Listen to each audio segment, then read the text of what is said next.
When you think of speed on skis, your first thoughts might be of a World Cup downhiller, a crazy Canuck.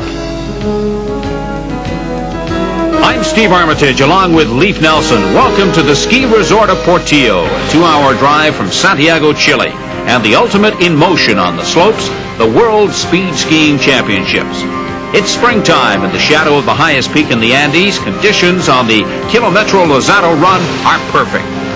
The name of the game is simple. The skier is timed in a speed trap over a distance of 100 meters. No ruts, bumps, or turns, just a straight line down the icy slope. Now imagine covering the length of a football field in just under 2 seconds, hitting speeds in excess of 200 kilometers per hour. As you can well imagine, the crashes, when they occur, are spectacular, but serious injuries are rare. The best speed skiers in the world are here to test their skills under ideal conditions in a sport that uses the ultimate in high technology, but surprisingly can trace its beginnings back over 100 years. Leif? Thanks, Steve. Speed skiing actually began in the 1800s when California gold miner Tommy Todd strapped on a pair of 14-foot wooden skis and raced all his rivals down to the local saloon for the first drink and the prettiest gal, which was a rarity back in those days in the mountains of California. The course here in Portillo is located 9,000 feet above sea level and lies in the shadows of South America's highest peak, Mount Aconcagua. The slope is over 1 kilometer in length and has a vertical drop of 570 meters. And as you see here in the graphic, the 100-meter speed trap is located near the bottom of the slope, highlighted here in red. The top of the slope reaches a maximum pitch of over 50 degrees. That's no beginner slope, believe me. What about the special equipment they wear? The speed skier's equipment is very high-tech. It's been refined over years of wind tunnel research. The helmets and leg fairings are aerodynamically designed and add to the stability of the skier. Those suits are constructed of skin-tight rubber laminated fabric that prevents any air from entering. Well, the run is ready. We'll return to Portillo, Chile in just a moment. Welcome back to the ski resort at Portillo, Chile, and what is sure to be a spectacular show, the World Speed Skiing Championships. Getting set for his first run on day one, the veteran Alain Stump. Alain Stump is a Swiss champion, and here, look at his hands. His position is real nice. That's what you're looking for. Nice narrow position, hands low, brakes right after the finish line, and he skis out through the finish area. Has a nice run. Stump has a career best speed of 202.82 kilometers per hour. That's his time on this run, 186.46. Next up, the 27-year-old doctor representing Monaco, Michael Prufer. Michael's actually a Frenchman, but he skis for Monaco. And here, this is a real good position here. Nice and tight, hands up in front of the face. And here again, his skis are on the snow, and he has a nice smooth run. That red line that he just passed through was the bottom timing cell. They're timed over 100-meter speed trap. Prufer is the hottest speed skier in the world today. There was his time, 188.01 kilometers per hour. And that's a good look at the special type of helmet that these skiers wear. Our first woman in the competition, 32-year-old Kathy Brayton from France. Kathy was the first woman to ever hold the record. In fact, she broke it right here on this course in 1978. And here she's having a really nice run. Nice and smooth. Kathy is one of the best female skiers that I know of. Oh, but she's not looking very good right there. Oh, and she's down. Kathy managed to get through the trap before she went down, so she will have a clocking. She gives us the signal she's all right. Now, if Kathy were injured, we do have a helicopter standing by at the base of the slopes, and she would be whisked to the hospital as quickly as possible. But fortunately, Kathy Brayton does not need it, but that chopper is there just in case. Okay, this is 27-year-old Silvano Meli of Switzerland. Silvano is a former member of the Swiss downhill team and a former first-seed skier on the World Cup downhill. He's a good man to watch. Here he enters the trap, and there he exits the trap. Good run. Listen to that great sound as they come through the trap. And there's the time for Silvano Meli, 186.04 kilometers per hour. He goes into third place. Now, our first look at 29-year-old Kent Wills from West Vancouver in British Columbia. The fastest man in Canada, 1985 world champion. Oops, he has a little slip there. He just lost 2 or 3 kilometers right in that little slip. It doesn't take much in speed skiing to lose kilometers. And that's what the skiers want to prevent, is a break in the hands like that. That'll slow them down more than anything. Kent Wills moving into 7th place with a clocking of 183.68 kilometers per hour.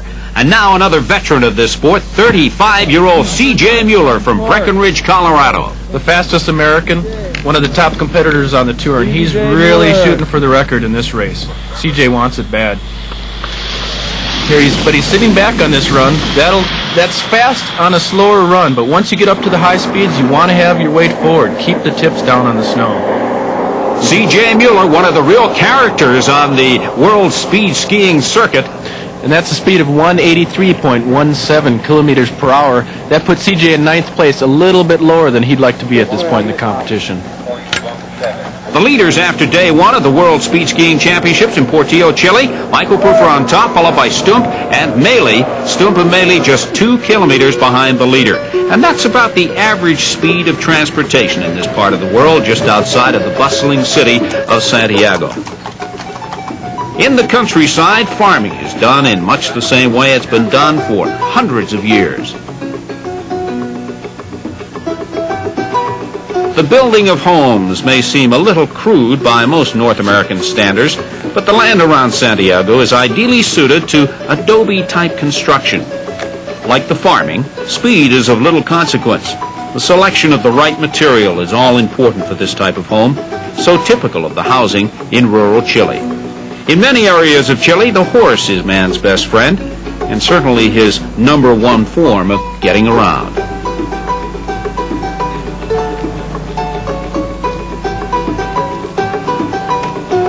Like many nations in South America, Chile is a land of contrasts. The major cities have made the transition to the 20th century, but away from the urban centers, life has changed very little down through the years. It's still the land of the peasant, where agriculture dominates. Large monuments are numerous, a constant reminder of the role played by the military, past and present. A far cry from the military, the man who sets up shop by the side of the road to make and sell his wares. He's a weaver of cane. The cane is plentiful in this part of Chile, and with a skill not seen in our part of the world, passed down from father to son, the cane is weaved into a number of useful items that are much appreciated and in high demand. Making the most of a renewable resource, the cane maker. Not far from his base of operation, a reminder of the 21st century, the highest of the high-tech, a NASA satellite tracking station.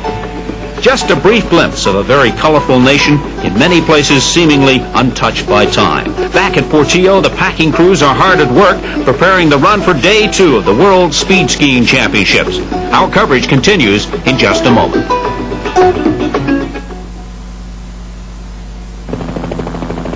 Welcome back to the resort at Portillo. I'm Steve Armitage along with Leif Nelson. We're almost set for the second run on day 2 of the World Speed Skiing Championships. This is our leader, Michael Prufer of Monaco.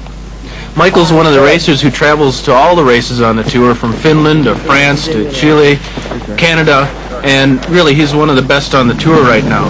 The thing that I think differentiates Michael from the other racers is that he has such a small body shape, but also psychologically, he's a doctor, he's a real intelligent guy, and he knows what it takes to put it all together.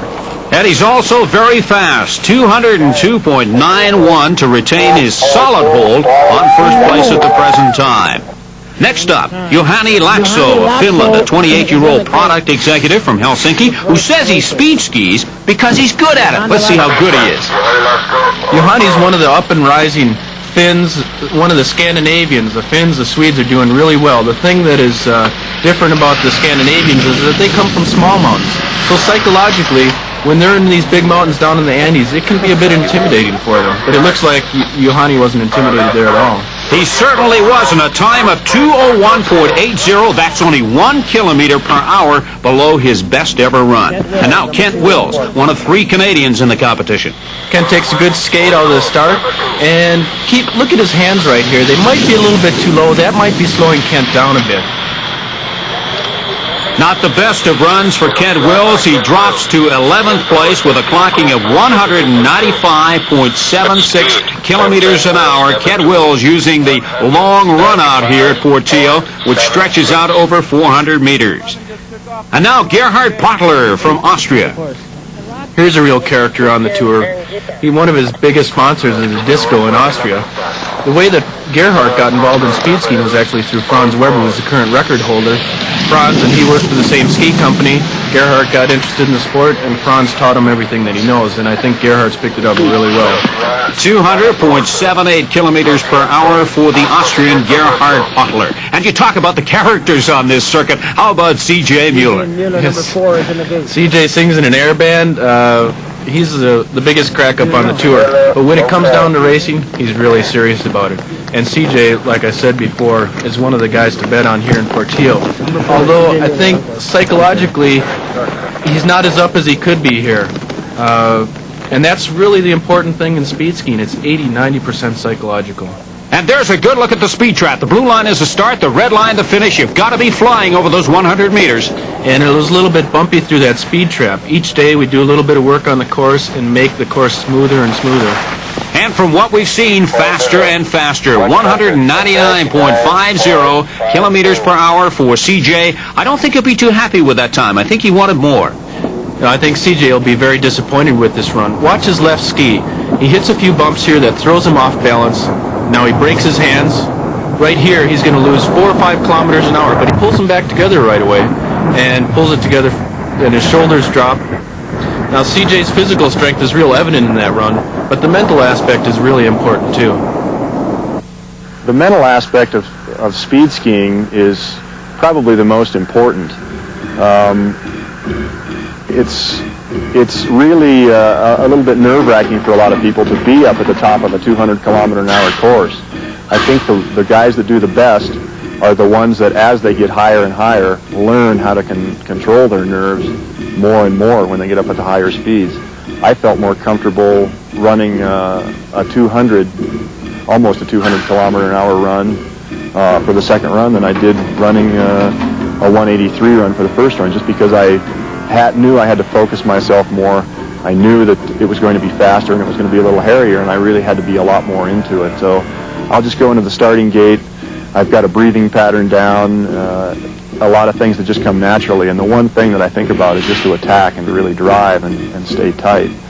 And then as I start out on the course, I try and relax just a little bit at the top, get my skis running really fast, and then I really get into that attack, and I really tighten up and really go for it. And then as the time trap approaches, you can see the line, and the speeds are increasing, and you really got to stay on it because the wind is really trying to tear your tuck apart. When you cross that final red line, I made it. It's over. It's a relief, and man, did that feel good. Well, CJ may have been feeling good, but his clocking wasn't good enough to put him in the top 3. Monaco's Proofer remains the leader ahead of the Finn and Austrian with day 3 still to come. And on the final day of the competition, the skiers will start higher to go faster. More from the World Championships in Chile after this.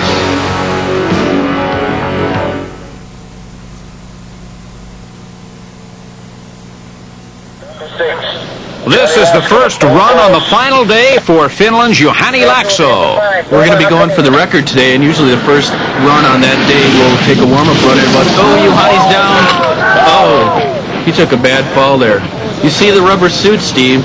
That allows the skier to slide. It's one of the safety features of the equipment we have here. They just slide instead of grabbing the snow and tumbling like you would in a downhill suit. There he goes. Watch his right ski. He catches an edge right there. The wind picks up his ski and turns him sideways. Right away, the ski leaves his foot, and he's right here. Juhani's all right, but his mistake is he plants his foot in front of him and slams his head down. I think he was knocked out right here, which was probably good for him because here he goes limp and he just slides along the snow. You don't want to resist the fall at all. You need to go with the flow of the fall. If you resist it all, that's where you run the risk of injury. And so Juhani was lucky here. He wasn't hurt at all. Laakso with a clocking of 202.84 kilometers per hour before the fall. The good news on Laakso is that he has a slight concussion. He is not seriously injured. The spill looked far more serious than it actually was, but he had all kinds of protection on the head, and that rubber suit really came in handy. Now, Kathy Brayton from France. Remember, she crashed on her first run. Despite that crash, Kathy is still leading the women's competition, and she's a tough woman. She's been doing this for years. She's having a good run here. Oh, she's lost it, and she's down. But that's not a bad crash. Here again, Kathy slides along in the suit. The skis leave her feet right away. and it looks like she's okay. And she's indicated she is indeed all right. Kathy Brayton with a clocking of 196.35 kilometers per hour. And this is the equipment that does the clocking, and they have a backup system just in case. They are expecting a world record run here at Portillo, so they need that backup in place. And this is the man who could set the record, Michael Proofer from Monaco. We've moved the start up 150 meters. You notice the delay from those falls. We've had some clouds come over and the light is really flat. This could affect the skiers psychologically because they can't see the bumps, they can't see the rolls, and psychologically that really hurts. Although he's been on the course several times, it still wants to see where he's going. Proofer is flying. He is looking good. The crowd likes it. There it is, a new world record time, 217.68 kilometers per hour for Michael Proofer. The old record of 208.95 was set by Franz Weber of Austria, and that was set in France back in 1984. But there is the new world record holder in speed skiing, Michael Proofer. And I don't think I've ever seen anything like this. He didn't break the record, he just shattered it. And look at how small Michael can make himself. Like I've been saying all day long here, Steve, you keep your hands up in front of your face, keep your upper body down, and let your legs ride the snow. And Michael does it perfectly here. This is why he broke the record. As you said, Lee, perfect form for Michael Proofer. Now, can Gerhard Pottler of Austria catch him? Gerhard has a chance to here. Notice how close he is to the right-hand flags. Now he's taking a different line from Proofer. Obviously, Gerhard thinks that there's faster snow over there. There aren't as many tracks, and possibly he can beat Michael if he takes a different line. He gets sucked to the middle of the course, though, through the speed trap there, just because of the fall line of the track. Well, the gamble did not pay off for Pottler. His time, 214.95 kilometers per hour. That puts him in second place, and that beats his personal best clocking by 12 kilometers per hour. A good time, but not good enough for Gerhard Pottler. Now, maybe the veteran Alain Stump can do it. Well, that's the thing. Alain Stump is a veteran, so he wouldn't make that sort of a mistake. He's got the right wax. He's going to take the right line. You see, he goes right down the center of the course here. He adjusts his line. He's in the center. He's in Proofer's tracks. And so he's got everything going for him. He just has to hold it together. But his hands are a little bit lower and his shoulders are high. I don't think that did it for him. It didn't. A time of 211.71. That's his personal best by 9 kilometers per hour, and it moves him into fifth place, but it is far from the world record set by Proofer.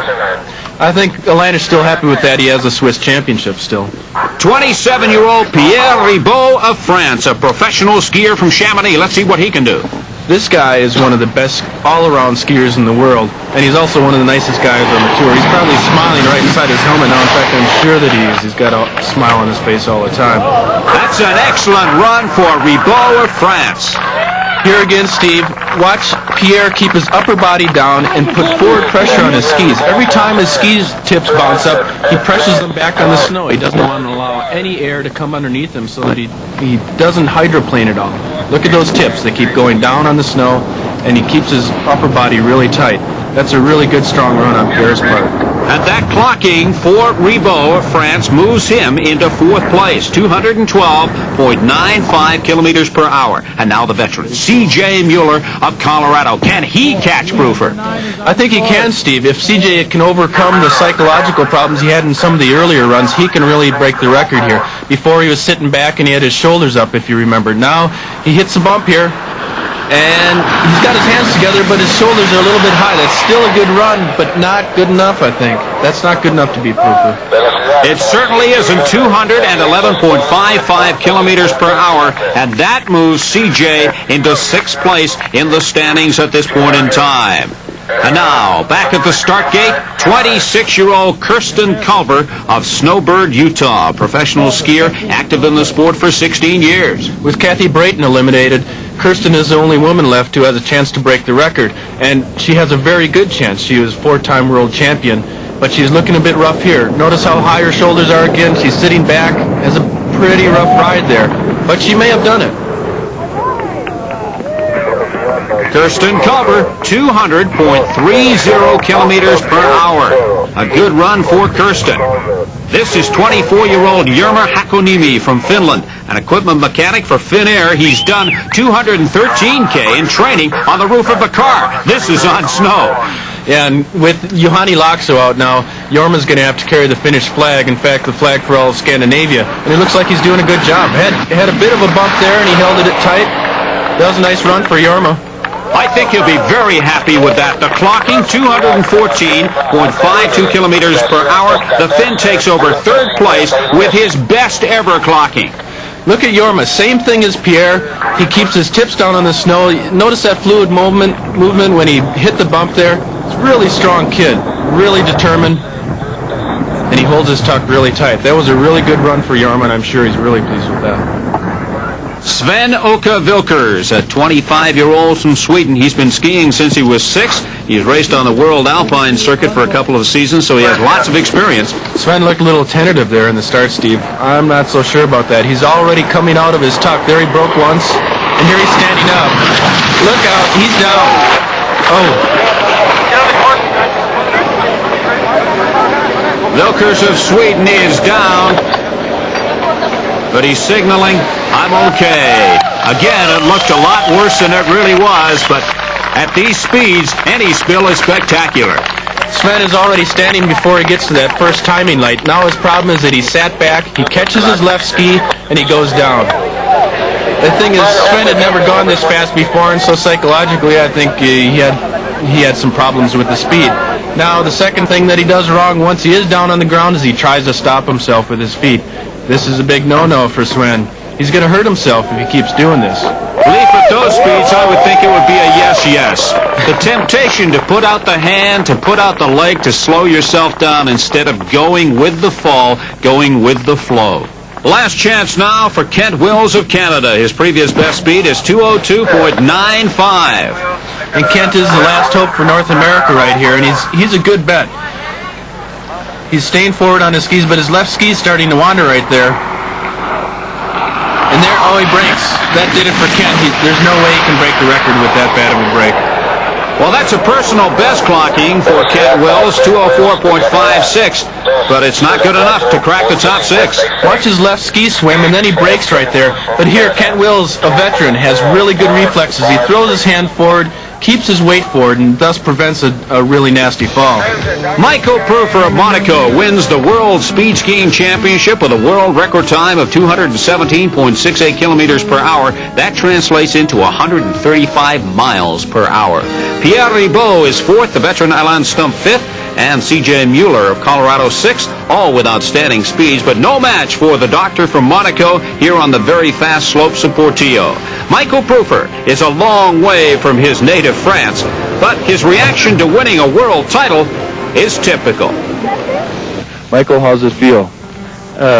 C'était absolument fantastique, c'est la plus belle piste du monde et c'est la plus grande vitesse du monde et je suis extrêmement heureux. He says it's absolutely fantastic and this is the most beautiful piste in the world. Michael, what does it feel like to do 217 kilometers per hour? You're the fastest man in the world.